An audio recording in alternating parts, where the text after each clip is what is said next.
CSR 21 is joined by Diego Benavides, who is Executive President of IRL South America. You have several projects across South America. We're going to start with Peru. Can you tell me about your project in Peru? What stage is it at? How's it going?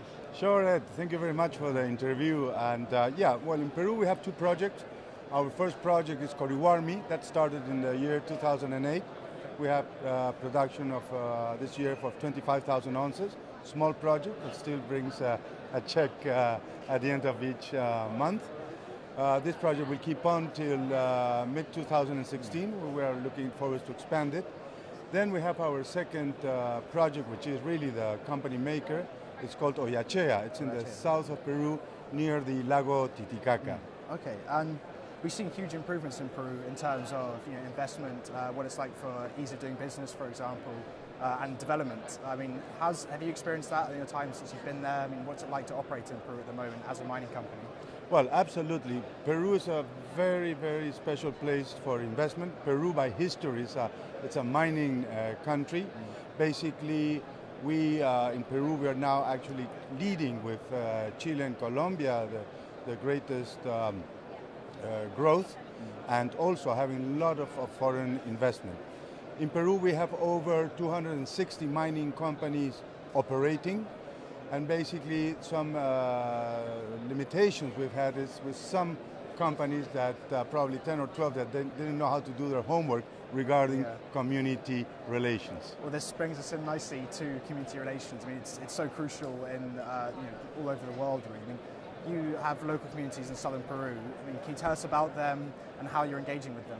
Absolutely. Look, definitely at the end of the day, if you don't have a good relation with your community, you don't have a project. That's the start point for any successful venture in Peru. In our case, we are located in the south of Peru, where eventually there is the presence of a lot of informal or historical miners who somehow do not like or welcome the investment in mining, considering they might take over their facilities.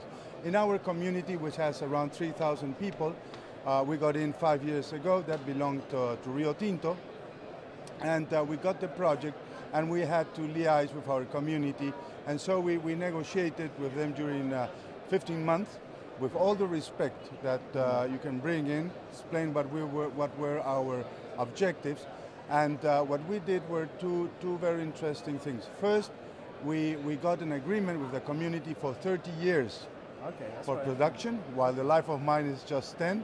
And on the other hand, 5 years ago, we were the first company in Peru, not only in Peru, but in Latin America, that we granted our community with a 5% share participation on the subsidiary company that holds the mining rights in the project. So that clearly got the community on side straight away when they realized they had a stake in the mine. I mean, do you think this is something that should be done more? Oh, absolutely. They became our partners in the good and in the bad times. But definitely 5 years ago, this new icon of an idea shocked also other big mining companies who didn't want to share an equity with communities. But nowadays, Peru is taking this model as the solution for certain stresses there is between companies and mining communities. And so just finally, do you back this up with employment? I mean, how do you employ? Are there skills improved to employ locally? I mean, well, we've been in our community already for 6 years, and basically these are artisan miners which we formalized, and we work together with them. And what we have been doing, we granted them a contract for exploitation for 5 years while we got to the feasibility. As soon as we start construction, miners will close all their operations, and they will jump to work as our miner operators. Okay. What a best miner than an artisan miner that has the mining in their blood. Yeah, that's true. Okay. Well, Diego Benavides, that's very interesting. Thank you very much. A pleasure.